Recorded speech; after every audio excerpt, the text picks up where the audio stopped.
মাইনে কি করলো পড়ার সমাজে বলে দিলাম ছোটবেলা থেকে গরু চিটা বসে খেয়ে পড়েছে আমার মা গো।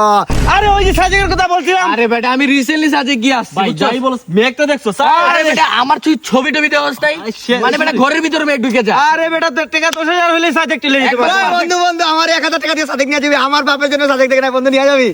নি টাকা আছে আমাদের সাথে যাওয়ার, তুই বেটা সাজেক যাওয়ার কথা কস, তাও আবার 1,000 টাকা কি সাজেক? আরে 1,000 টাকা দিয়ে কি সাজেক দিতে পারবো? এই কেপটা আমার কেপ নিয়ে জায়গা শুধু। আরে ছোট থেকে বড় হইছি কি খাইয়া জানি বড়। ওই যে গরুর চিটা বসি গুড়ে গুড়ে গুলা খেয়ে বড় হইছে বেটা। আর বেটা সাজেক গেলে একটা সুন্দর সুন্দর কাপড় পরে গেলে বেটা ভিডিও করা লাগে। এই গেঞ্জিটাও আমার। গেঞ্জি তোর? মানে এর অকাজ আছে কিছু? আরে কিছু আছে তোর? না ফেলোর সুয়াই আই ক্যান ডু ইট, আমি বড় লোক হয়ে দেখাবো। যা তোদেরকে বলে গেলাম, আর সন্ধ্যাবেলা স্টুডিওটা চেক।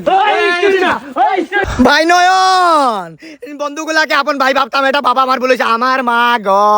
নয়নটা নিজের ভাই ভাবতাম, মাথা থেকে ক্যাপ খুলে আনলো আমার মা গো। পিঙ্কুরে ধর্মের ভাই বানিয়েছিলাম, পিঙ্কু শরীর থেকে গেঞ্জি খুলে আনলো আমার মা গো। মাইনে কি করলো পড়ার সমাজে বলে দিলাম ছোটবেলা থেকে গরু চিটা বসে খেয়ে পড়েছে আমার মা গো। 1,000 টাকা সাথে টাকার স্বপ্ন দেখাটা আমার বলিস আমার মা গো। তোদের জন্য একটা আব্দুল করিমের গান লেখছিটা শুনে গেছে আমার মা গো। I hope myself somebody saw you cut me down when it's all when it's all let me down let me down let me down पता चला कि गलत लेके मैं पता निकला